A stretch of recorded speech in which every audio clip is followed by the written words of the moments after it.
Hello and welcome to another instalment of History Hack. It's ancient history today. Alina, who have you got and found for us today? We've got Claire Holleran, who is a classicist and senior lecturer at Exeter University. She specialises in Roman, social and economic history, and she's also a published author. Her most recent publication is A Companion to the City of Rome. Welcome, Claire. Thank you. Thanks for having me. Oh, this is brilliant because we are actually going to talk about Rome as in the city, which is my favourite city in the whole world.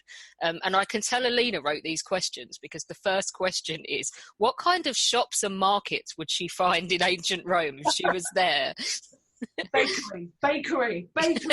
Was there cake? Alina wants to know. There were definitely lots of bakeries. And there were definitely lots of shops in ancient Rome as well as modern Rome. I can tell you a little bit about shopping in modern Rome as well, but I know a lot more about shopping in ancient Rome. So you've got a huge variety of shops, from what we call fixed shops. So, small units, which we know very often spilled out over their thresholds onto the street, so causing lots of obstructions. So, if you're walking around the streets, you've got to negotiate your way around barrels of wine and barbers and butchers' shops with things hanging up outside and so on. Oh, that sounds like Uganda now. They have like a little tiny shop, but it's all about the front and what's out the front. And absolutely, yeah, that area in front of the shop is a big selling space, a big way of advertising what you've got inside as well. But a lot of it takes place outside. I mean, we know that because the Emperor Domitian apparently enacted legislation to say that shops should stay within their thresholds, but there's repeated attempts at that legislation, which usually suggests that, it's not working. So the norm is for everything to be outside on the street. And I think adding to that, you've got a lot of street sellers and hawkers. Got plenty of literary evidence for people going around hawking goods in the streets and, in places like bathhouses. So anywhere that you would get a concentration of hungry people, you've got hawkers selling food and drink and so on. So bathhouses, Seneca in the 1st century, Seneca, a Roman philosopher, talks about living above a bathhouse in Rome. And, the noise of that, you can hear people playing ball games, people in the baths, people screaming because they're having their hair plucked. But on top of that, you can also hear people selling sausages and drink and so on to people at the bar. We also have street sellers, hawkers at the games. We've got a painting from Pompeii which depicts there was a big riot that took place in the amphitheatre in Pompeii in 59 CE. So people from a neighbouring town came for some games, and there was a big riot between the people from the two towns. And there's a painting of this from Pompeii, but you can see there's what is quite clearly the Pompeian amphitheatre. It's quite distinctive. It's got these steps that go up on the outside. So there's a painting of that. But in the foreground, you can see lots and lots of stalls. So some kind of wooden booths, but also people who've just strung up cloth between trees, so to provide some shade, but also to mark out a sales area. And actually, when that was first excavated, there were painted notices on the outside of the amphitheatre saying, this is where I can sell, and I've got permission from the aedile, so from the local magistrates, to trade here. So there was some attempt at kind of regulating those street sellers as well. You've also got markets, so periodic markets, but also permanent market buildings. The big one in Rome would be the Macellum, which was kind of high status market, really. This is your kind of Waitrose of the day. If you're wealthy in Rome, this is where you go to buy expensive meat and particularly fish. So the Macellum is very much associated in our sources with the sale of expensive fish, red mullet in particular, big single fish. Red mullet were particularly prized. And to gauge them, it's hard to gauge the price of these kind of things. So very often they were sold by auction. There's a certain amount of display and showing off that goes into this. And they went for really high prices, so much so that they had bankers in the Macellum extending short-term credit to buyers because, you don't know how much this mullet is going to go for, so you don't know how much money you need to have with you. So there are bankers there who will extend credit. And we have, from Rome, we have a tombstone that survives of an Argentarius, a banker, who was based in the Macellum Magnum, which is the great market built by Nero. in the 1st century. And that shows an image of an auction taking place. So you've got the auctioneer in the centre on a little platform, and he's holding a fish in one hand and writing tablets in the other. And then he's flanked on either side by 2 men who are holding big baskets with fish in them. So there's a real variety of types of retail going on in Rome. I love the idea that you can't really, like, trying to value an item is really difficult, because would you have had people just paying a fortune for a fish because they can, to show off, rather than that being what its monetary value is in Rome? Absolutely. There's a lot of this, particularly in the Macellum, which is about kind of conspicuous consumption and showing off how much money and wealth you have. You see that particularly with these elite dinner parties, that, you know, you want to serve something expensive, something exotic, something unusual. I mean, we know there's a man called Hortensius who was the first to serve peacock at a banquet in Rome. You know, that's gone down in our literary sources because that was unusual. That's the kind of thing you wanted to do. You wanted to make a statement about your wealth. I like this life in Rome. It sounds pretty exciting and bustling and just different. Yeah, certainly very, very bustling, very busy. I mean, if we think about the streets in Rome, it must have been, I don't know, like Oxford Street on a Saturday afternoon before Christmas. There's so many people living in this city. There's about 1 million, and it's not very big. Like the size of ancient Rome, it can't go out and out and out like a modern city can. It's pretty densely populated in the centre. So, you know, there'll be crowds of people in the streets. We have just one of our shuddering at the concept of Oxford Street on a Saturday before Christmas. Once pre-COVID, of course. Yeah, pre-COVID. You can sort of cast your mind back to what it used to be like. What did this bidding process look like then? I'm guessing the rich people, would they have wanted to shout about how much money they had themselves, or did they have a slave do it? A bit of both. So we know that some of our literary sources talk about the elite themselves going to the Macellum, but it's hard to know if that's kind of trying to insult them by saying that they're hanging around the Macellum, you know, that they are. Because there is this trope that, although all of this goes on, there is this trope that luxury is bad. You know, I mean, we think of luxury, everything's luxury, isn't it? Everything's luxury and executive, and it's a good thing. But actually, to accuse somebody of being into luxury and that kind of lifestyle was an insult in the Roman world. You know, you should be austere, you should be just serving turnips from your farm or whatever. You know, they're big on serving cabbage, but really people are not doing that. People are serving these expensive, exotic items. So yeah, who is actually doing the shopping is difficult to know. Certainly you are sending out your enslaved people to do a lot of this on your behalf. But you know, most people are doing their own shopping, and women as well. So we have paintings from Pompeii which show, one of them shows a market scene, and amongst most of the sellers in that one are men, but actually we do know that women were retailers as well. Women were involved in selling, but there's women there as well as customers, so women are buying and selling themselves. It's not something that they send people out to do, but maybe not elite women. Again, in our literary sources there are stories of kind of sellers, peddlers going to the houses of wealthy elite women in order to sell to them there, and you get this kind of literary figure of the peddler who's turning up at the doorsteps of these elite women, and you know, both the peddler and the woman only really have one thing on their minds, and it's not retail. So you do get this idea that the peddler is a kind of sexual threat. If you've left your wife at home on her own, you know, watch out for the seller coming round. Or a really bad porno, Roman style. Yeah, basically. Peddler knocks at the door. I mean, Ovid, one of our first century love poets, he says, you know, it's really unlucky if you're at your girlfriend's house and a seller calls around, because, you know, inevitably she'll want to buy something, because, you know, that's what women are like. And even if you say you have no money, well, the seller will just offer you credit, which is interesting, because we do, I think, get these layers of credit networks that are underpinning a lot of the retail trade in Rome. To who actually goes shopping in Rome, we've already talked about women, maybe not necessarily elite women, but what other kind of people would you find shopping in ancient Rome? I mean, most people would, I'd say, be doing their own shopping. I mean, Tacitus, who's one of our historians, he says that people in Rome tend to buy everything on a daily basis. So, you know, if you're poorer, you would probably be buying your food on a daily basis, because you're probably a day labourer. You are living on a hand-to-mouth, day-to-day basis. So every day you would go out and buy, your loaf of bread or whatever it was that you needed for that day. There's lots of different layers of retail catering to different people with different levels of wealth.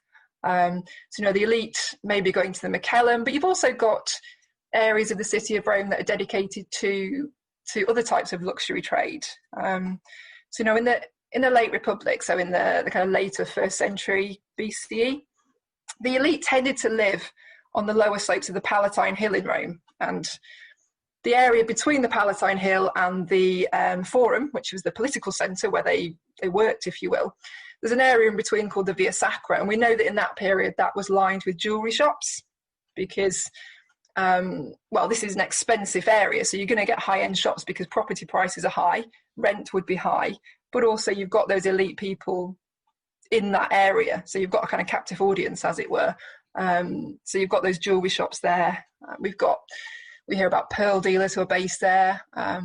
There's a woman who apparently would embroider gold thread on clothes. We've got an urn that commemorates her, and she was based there on the Via Sacra. So you've got those luxury areas, as it were. Bookshops also in that area. And there's a street called the Vicus Tuscus, which is between the Palatine and the Capitoline Hill.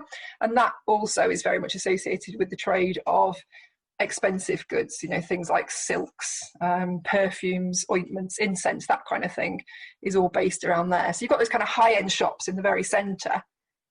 I think anything that's selling everyday goods, so bakers, neighbourhood bars, barbers, all those kind of things will be found throughout the city. They don't tend to cluster together. But anything you buy occasionally, things like high-end jewellery goods, but also clothes, those kind of things, those sellers tend to cluster together so that shoppers know where to go for something they buy only occasionally. As a Londoner, I'm really interested, and also the granddaughter of a market trader, really interested in the hawkers. So these, in London, that would be like someone would, I don't know, a boat would come in with shellfish, they'd fill a basket, buy a basket and go off and sell it until it was empty, and that's their work done for the day. They've got that going on in Rome as well. Absolutely. I think it works in a very similar way. That you've got goods coming into this city all the time. They're coming along the river. They're coming in at the gates of the city if it's produce that's produced locally. And you go and see what's available on that day. And you take a basket. We've got an image, again, a tombstone of a hawker who's got a basket of apples around his neck. You go and fill it up. You walk around the streets, you sell it. And I think when you've sold your stuff, you finish for the day. So, that's definitely that hand-to-mouth existence, isn't it? Whereby that feeds you that day and you need to get up and do it again tomorrow. Yeah, absolutely. People aren't saving money. They aren't necessarily going beyond this. But it's a very, we think of ancient Rome, particularly at its height when it was at its biggest, which is roughly the 1st century BCE and into the first 2 centuries CE. It's very much a city of migrants. So you've got people coming in from all over the place into Rome, and they don't necessarily have any particular skills. They don't really have any capital necessarily.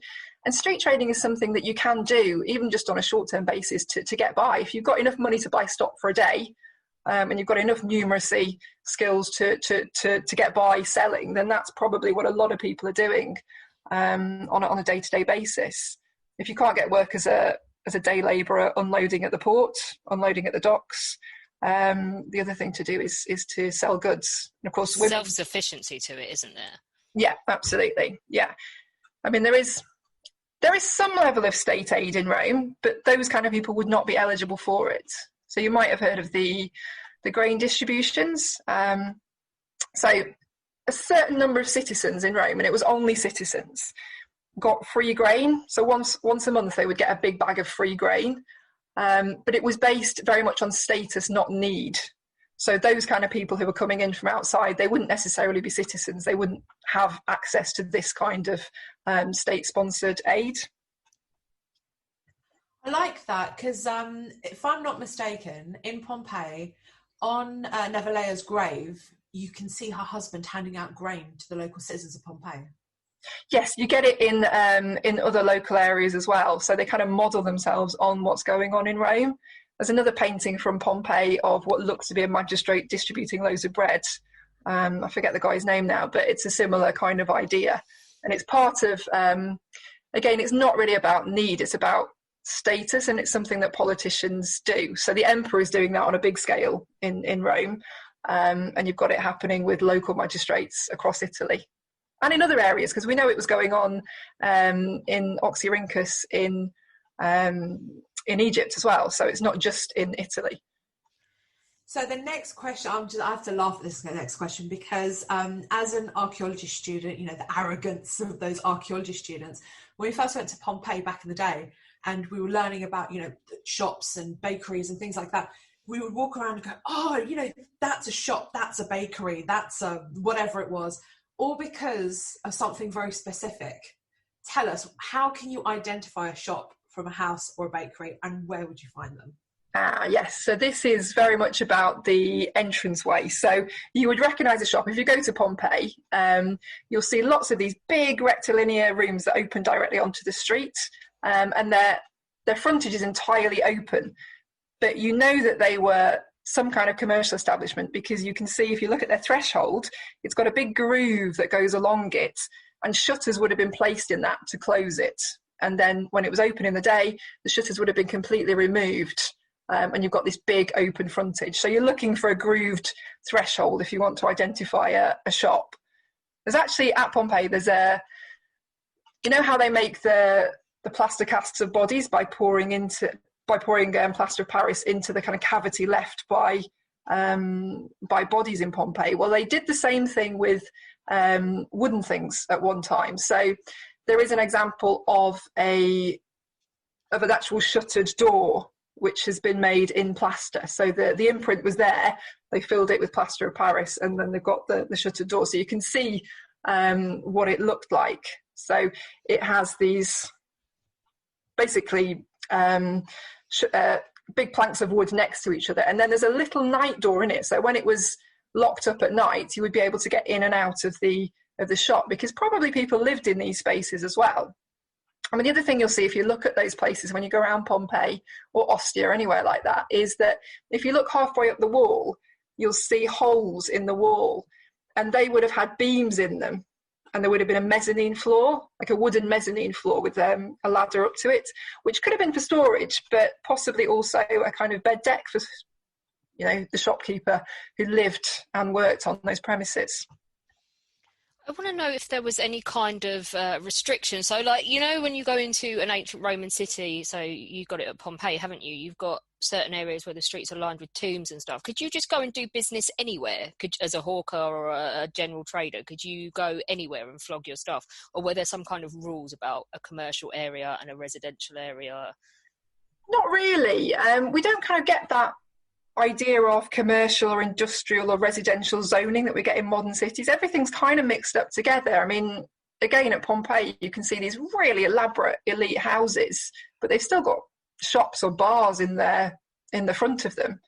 So either side of their main entrance, they've got commercial establishments. And some of them, you know, would have been pretty smelly places doing manufacturing and so on. So there isn't really that kind of zoning. I mean, there's some evidence at Pompeii that they are looking to regulate street traders, because, I mean, one of the wonderful things about Pompeii is we get evidence that we wouldn't see elsewhere. So we have things like painted, you know, what we call dipinti on the walls. So as I said earlier, there's one outside there's several outside the amphitheatre saying that certain people were allowed to trade there by permission of the aediles. And there's a couple of other ones relating to the sale of sacrificial cakes near the Temple of Venus in the centre of Pompeii. So there is some evidence that there's an attempt to regulate more permanent street stalls, if you will. But I suspect if you're hawking, if you've got a basket and you're on the move, it's really difficult to regulate that kind of thing. I mean, you've seen it in Rome now. Never mind that said, you know. I'm just thinking of the guys dressed as gladiators wandering around trying to extort tourists. Yeah. Well, there's a police force there now. There was no police force really in ancient Rome, so just enforcing it is very difficult. So, what kind of things would be traded? I mean, we touched on a couple of these things already. I mean, the big thing, as you would expect, is food. The grain supply of Rome is huge business because, you know, bread is the staple of everyone's diet in the city. And you've got grain coming principally from Egypt, from North Africa, coming into the city of Rome. I mean, Rome, because it's such a big city, I mean, if we think of it as 1 million people, London didn't reach that until about 1800, so it's huge. For a pre-industrial context, this is massive. It outgrows its hinterland really quickly in that it can't be supplied by the immediate area surrounding it, so it has to import grain over really long distances. So grain is the big one, and bakeries would have been found throughout the city, surely. You know, and you would go to your local neighbourhood baker, I imagine. Olive oil is the other massive thing that's imported. Olive oil, of course, they use for food, but also for lighting. So oil lamps are lit with olive oil, which I guess seems. I didn't know they used olive oil for that. Yeah, for some of them, yeah. Seems quite extravagant, doesn't it, when you think about it? I'm thinking now when you pay like £4 a bottle for it, exactly. I'm just going to burn it because I can. It was used in medicine as well. And it was used, of course, famously for washing in the Roman baths. You know, you'd cover yourself in olive oil and then scrape it off. So olive oil was a massive thing. I don't know if you've ever seen Monte Testaccio in Rome. That is basically an artificial hill which is made up of shards of what we call amphorae, which are kind of clay containers that olive oil was transported in. That's made up entirely of shards of olive oil amphorae, principally from Spain. It's about 85% Spanish and 15% North African. And that's a substantial hill. If you go to Rome today, you can't get on it now, unfortunately. You used to be able to walk up it. But if you ever get the chance to walk up it, it is just walking on a rubbish dump. So the scale of what's coming in is massive. Yeah, they can afford to just chuck it all like that. Generally, Monte Testaccio was a bit of a weird anomaly because generally they would reuse amphorae. So you see them in buildings or, you know, infill for buildings and so on. So it seems for some reason they didn't do it there, whether it was because, I don't know, the oil seeped into the clay and made it smell rancid or whatever. We don't really know why they didn't reuse those ones, but it's very carefully organised. It's not just, they don't just chuck them on there. They've carefully terraced them to make this, it's quite a stable hill, if you will. You know, it's one of the biggest hills in Rome now. Think of Rome as the city of hills, but a lot of them have kind of been built up over the years, but that's one of the ones that's still there. Can I ask, so the Roman Empire is massive, but in terms of Rome itself, how far away is stuff coming from, goods coming from on a regular basis? Most things are traded fairly locally. I mean, if it's fresh food, it kind of has to come from the hinterland. You know, you've got no refrigerated transport. So most things that are consumed are coming in locally, even things like wine. I mean, a lot of that was produced locally and brought in skins, so it's archaeologically invisible, but that seems to be the most likely explanation. I mean, wine is coming from all over, but that's your more expensive vintages that, you know, the elites would drink. The kind of rough stuff that you're getting in your local bar is probably produced pretty close to Rome, just brought in these animal skins. But if we're talking luxury goods, they're coming in from all over. I mean, we know Rome is trading as far afield as India, but right across the Mediterranean. And they're bringing in things like pepper and spices from Egypt and from the Roman province of Arabia. You know, there's a big warehouse in the centre of Rome called the Aurea Piperataria, which is kind of pepper warehouse. So that's where you would have gone for peppers and spices and so on. So stuff is coming from all over. And, you know, our literary sources make a big thing that you can get anything you want in Rome. It's a city that's built on its empire, and it prides itself in bringing in everything that it can from across that empire, be it building materials. I mean, you probably know all the different colours of marble that you can see in Rome. Mm-hmm. That is a statement of power. That's a statement that we can bring marble from wherever. If you want green marble, we can get it for you because we've got this massive empire. Okay, so apart from shops, markets, street traders, bakeries, what else can you find on the streets of Rome? Streets of Rome, I think, would have been incredibly busy. Partly, you know, because of the climate of Rome, but also a lot of people aren't living in the best conditions. Would it have been like when we talk about medieval London and we like people just chucking their waste into a gutter in the middle of the street and stuff like that? Is it similar or is it different? It's similar in some ways. I mean, when we think of Roman cities, we tend to think, oh, they had really good sanitation and they had sewers and all the rest of it. And Rome did have a massive sewer called the Cloaca Maxima, the Great Drain. But really, that's about taking floodwater and excess water out of the city. It's not necessarily about taking human waste out of the city. A lot of people are, using chamber pots and throwing it out the window, as we would see in a medieval city. Our legal sources talk about that. Be careful of getting hit on the head by a chamber pot. And presumably the contents are coming out all the time. So although we think of Rome as quite a clean city, in many ways, it would have been like that. And people are, again, it has a good water supply. There are aqueducts bringing water in from all over. So it does have a good water supply, but most people wouldn't have access to a private tap, as it were. So they would get their water from a basin somewhere on the street corner. So again, you've got that kind of contamination that happens. But also it means that those neighbourhood basins become a centre for kind of local socialising and gossip and so on. So you've got these little neighbourhood shrines on the corners, you've got these basins. So again, it's quite a busy scene if we think of the Roman street. I mean, there's a great case in one of our legal sources that says, whose fault is it if you're being shaved in the street and somebody nearby is playing a ball game and the ball hits the barber's arm and he slits your throat? Whose fault is that? Is it your fault? Is that a hypothetical, or did it happen? We never quite know. So the legal sources, some of them are based on real events, and sometimes they're just thinking up different scenarios. And it's a kind of a game of whose liability would it be? Is it you stupid enough to be there? Is it the barber? Is it the person who threw the ball? It's your fault for being stupid enough to have your head or your face being shaved in a street with loads of people where anybody can look at you. Your fault. That's my opinion. You're harsh, man. It's bringing that makes me think of, what about street crime, things like muggings and stuff? How bad was Rome for that? Bad, I think. There's very little in the way of a police force in Rome. Most of it is what we call self-help. So, you have to look after yourself. So things like crime, mugging, street crime, they must have been rife. I mean, just thinking about shops, again, in our legal sources, someone talks about not only people stealing things from, if you've got your shop spilling out into the streets, security is an issue. It's not people just stealing your stock, it's stealing the light that you put up to keep so that people can see what's in your shop. So, there's a lot of theft going on. I've got so many questions. This is brilliant. So it sounds like you said, it's going to be hugely busy, isn't it? And just a complete assault on the senses by the sounds of it, to go walking in Rome. Yeah, I mean, if you look at there's a guy called Juvenal, who was a satirist in kind of later first century Rome. And he talks about the experience of walking through the streets of Rome. And of course he's a satirist, so he's exaggerating, but for it to be funny, there's got to be a kind of kernel of truth in it. And he talks about, on one side you've got the soldier with his hobnail boots who's stamping on your foot, and on the other side you've got somebody, because some people would be carried in litters, so almost like a kind of sedan chair over people's heads. So this would be Alina.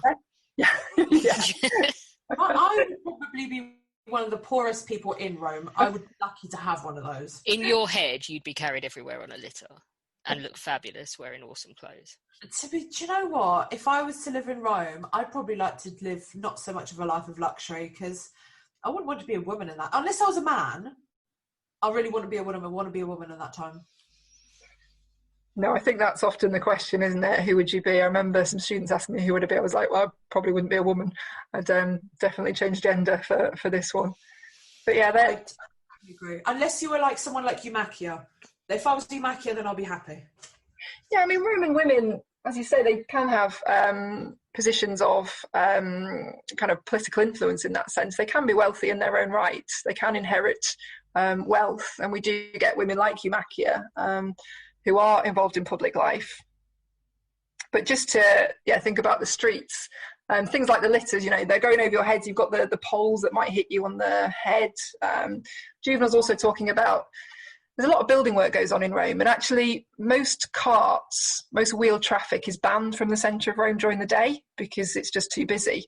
But building traffic is exempt. So he talks about, you've got a runaway cart that could crush you and kill you. And we do have some tombstones that talk about that kind of thing happening in reality. So, you know, these streets are incredibly busy and pretty dirty. Just to go back to what you said, there's a great story in Suetonius about the Emperor Vespasian, that when Vespasian was younger, a stray dog came and brought a human hand and dropped it under his chair.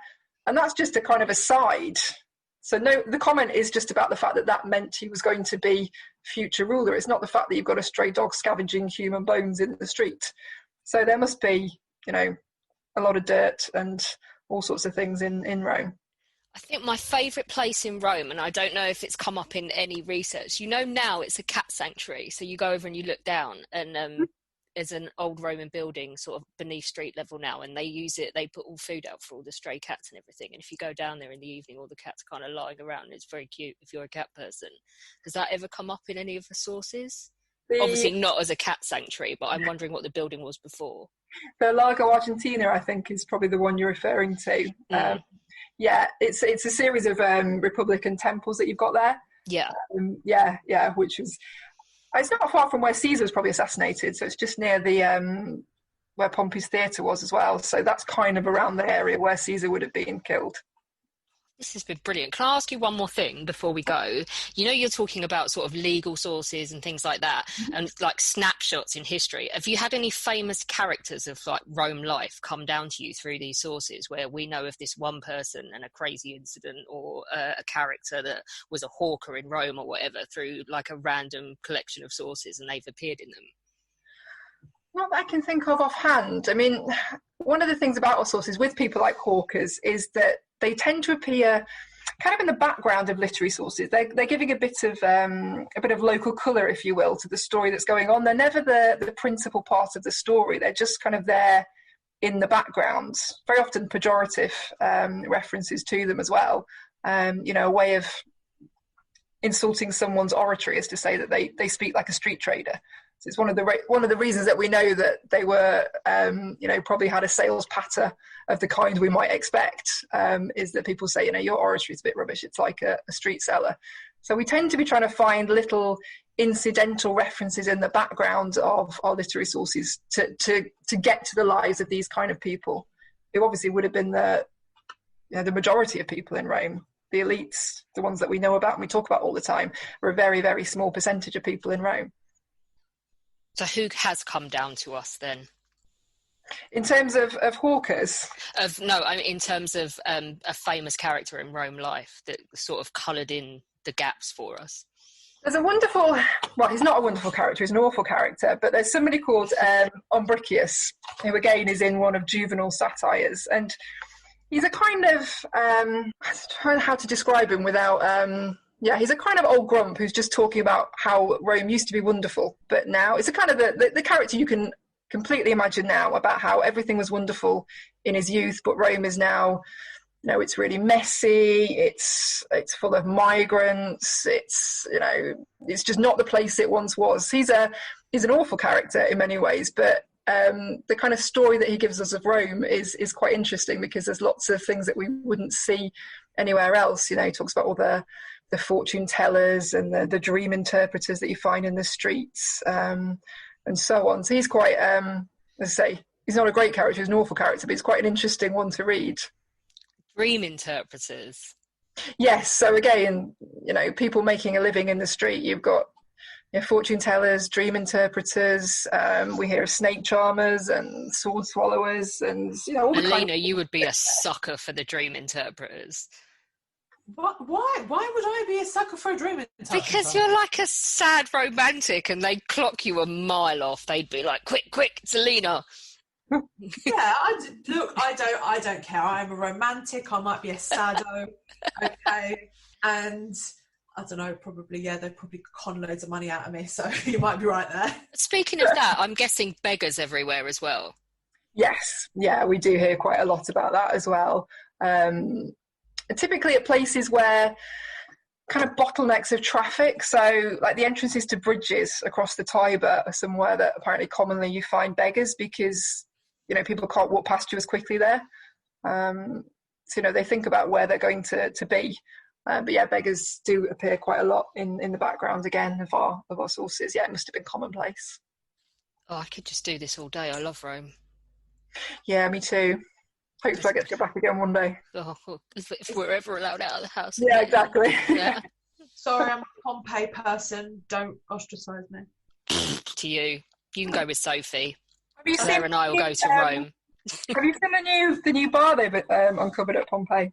No. No, I haven't. I'm desperate to go again because every time I'm out there, they discover something new. So, Sophie, hey, if you are listening, you Take better me with you. no, we're asked together and we're going.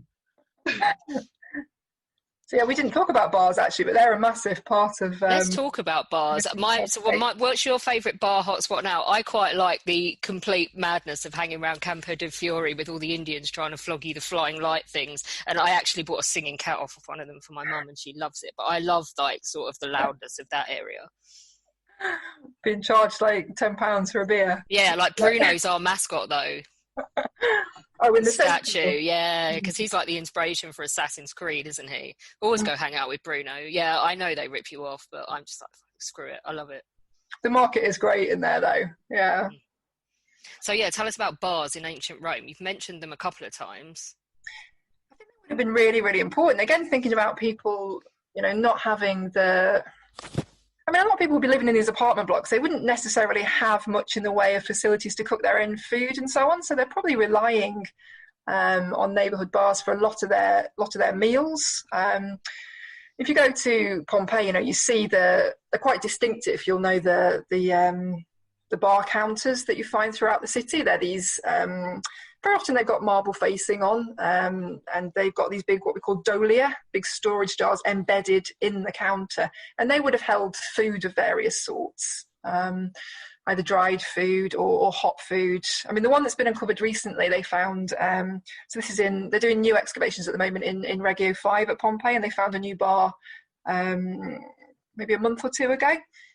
Well, they released the information about it a month or two ago, and that had bone fragments of animals in there. So I think, we can imagine that meat was sold in these places. And probably, if you don't have much money and you don't have much in the way of cooking facilities, this is the kind of place where you would get meat and so on. You get sausages and that kind of thing, stews being sold. So yeah, they're found throughout the city. And I think if you're living somewhere like ancient Rome is a city of neighbourhoods, just like it is now. So you would be relying very heavily on your local neighbourhood bar for food and drink. They sell wine as well, and olive oil and so on. I like the sound of that.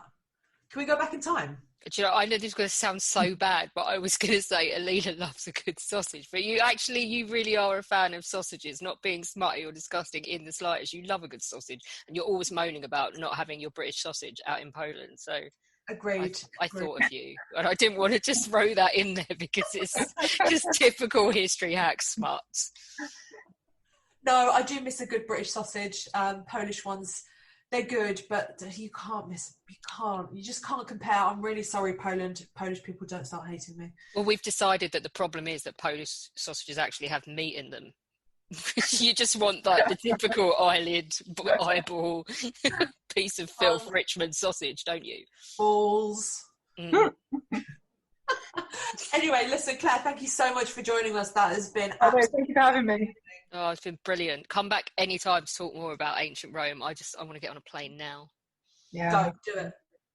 I can't. They won't let us in. We're pariahs everywhere Well, because it's it's Medway. You can come to Poland. Apparently, the flights are opening up next week. Come to Poland. You go to Rome from there. You could just sneak overland. I probably shouldn't have announced the plan live on air. But Claire, thank you so much. Thank you. Join us tomorrow when Jonathan Clements will be with us to talk all about his brand new book, which looks at the history of China in 12 meals. Obviously, Alina prepped this one and didn't care about the history of China. She cared about the history of Chinese food, which is great because Jonathan's family are sick of hearing him talk about it. So they got on like a house on fire. Don't miss this one. Don't forget that we do exist on Patreon as History Hack and on Patreon as well, which is Podbean's own version. Alina and I have had massive fun doing this in 2020, but life's going to change quite a lot next year and we're going to actually have to go and earn a living, etc. If we want to keep up the regularity that we've been bringing you and the kind of guests that we've been bringing you and the workload, then we will need your help. So if you join, there's going to be incentives for joining on either of those platforms. We're revamping ourselves on both of them. So don't forget to go in. You can do as little as $1 a month, and it all goes towards keeping up History Hack as regular as we've been able to bring it to you this year. We are now on YouTube. We are posting all of our new episodes on there, and we have our own channel, and we are gradually posting all of the back episodes because we have been made aware of the fact that you can only find the last 100 on some platforms. So you can go and listen to your heart's content and laugh at the cartoons and have a great time. So do go over there and subscribe.